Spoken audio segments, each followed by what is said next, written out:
Season 2 of 2000's Childhood Pop. I'm Mr. 96. When I started this series, I wanted to reconnect with songs that defined my upbringing. And the best way to reminisce is to go back to everyone's first experience with music.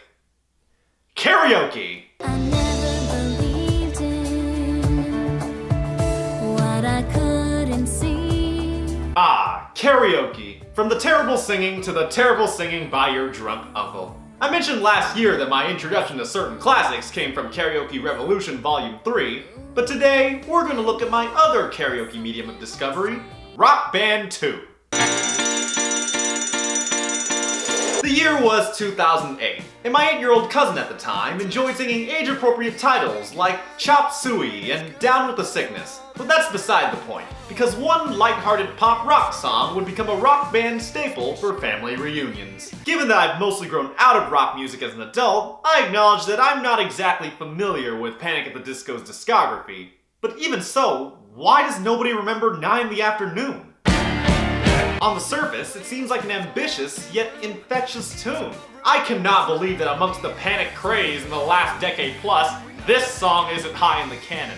But seeing as how my knowledge on rock music is admittedly limited, I called Kumerai Fang to help me unravel this mystery, as well as improve the show's ratings. Hello ladies and gentlemen, and welcome to the Music Den. I'm Kumerai Fang, and Panic at the Disco's been around for a while. I chime in with a haven't you people ever heard of closing a damn door, no? They broke through in 2005 with their debut single, I Write Sins, Not Tragedies. A song so iconic and overplayed that even their frontman's gotten sick of it. Anyways, Panic at the Disco are pretty much what defined alternative rock when I was a kid. Their sound was unique and it always managed to stick in my head. They weren't afraid to try new things either, so they always had variety to their sound. But where that led them to great heights, it also led them into obscure and even unnerving realms with their music. Girls, Girls, Boys may just be the worst song I've heard Panic make. There are a few songs that make me as uncomfortable as this one.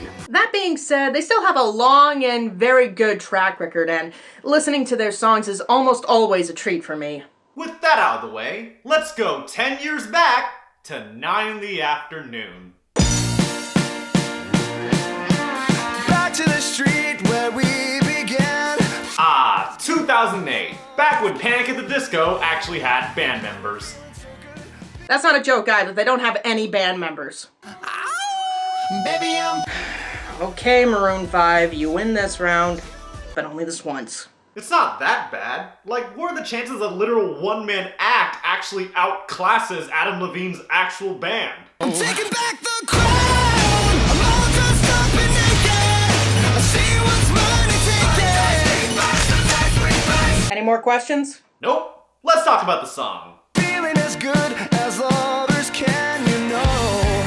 Yeah, we're feeling so good, thinking of things. The nature of the first verse is pretty odd, and I'm not just saying that because of the song's album. When it seems like the song is starting to get more dramatic, it uses an abrupt 3-beat measure to shift back into the happy-go-lucky tone of the opening. You know, yeah, we're feeling so good, thinking of. It really enhances the exuberant and structureless atmosphere, right, KF?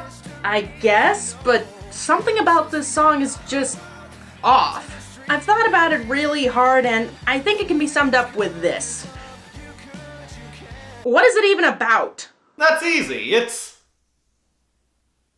You know, I've never really thought about that. To be honest, I always assumed it was about getting high. Let's see what Genius.com has to say. This is the first song we wrote. It's a song we all wrote together. It's basically about our situation for the past few years. Just kind of looking at it all in a good way and as a positive thing. It's one of the most straightforward songs we've ever had lyrically. Straightforward? This is about as straightforward as the maze from Goblet of Fire. Even for Brendan Urie, this is confusing. I've listened to Too Weird to Live, Too Rare to Die, so that's saying something. Wait, there's more.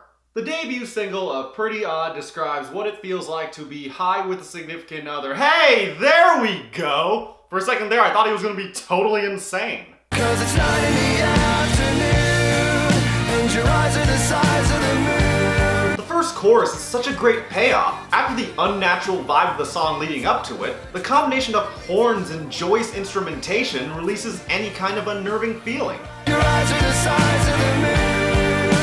You could 'cause you can, so you do. Okay, I'm sorry, I just find this baffling. Not just the meaning, but also just the phrasing. It makes everything sound off. Hello? He's high? Does it have to make sense? Oh, come on, how could anyone come to that conclusion? Back to the street, down to our feet, losing the feeling of feeling unique. Do you know what I mean? No, I don't know. You haven't done anything!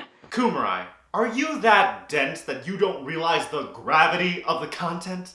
Brendan Urie uses the literal situation of being high to also allude to his exuberant display of confidence, and once he sobers up, he loses that feeling of feeling unique, meaning he loses said confidence when coming down from that high. Yeah, but you can't have a setting without any action. Why is nothing happening in this song? Hello? He's high? Oh, whatever. 69 is cooler than you. Ah! I knew it! Why does everyone keep saying that? How do you feel about being down to your feet? I'm hurt. But not as hurt as I am about this song not being remembered. Why? Why? Because it peaked to number 51 and didn't make the year-end for 2008. Unlike previous Panic songs that cracked the top 10 and made their year-end list respectively. Oh. You know, I think I learned an important lesson today. Me too. Stay off the weed. Oh, and this song's alright, I guess. Light 7 out of 10. Good night. Well, to me, this song is the definition of nostalgia. It brings back vivid memories of actual experiences I remember fondly. It's not the greatest song ever, but it's a really good 8 out of 10. I'm Mr. 96, and welcome back to 2000s childhood pop. Pop songs may come in numbers, but there's only one 96.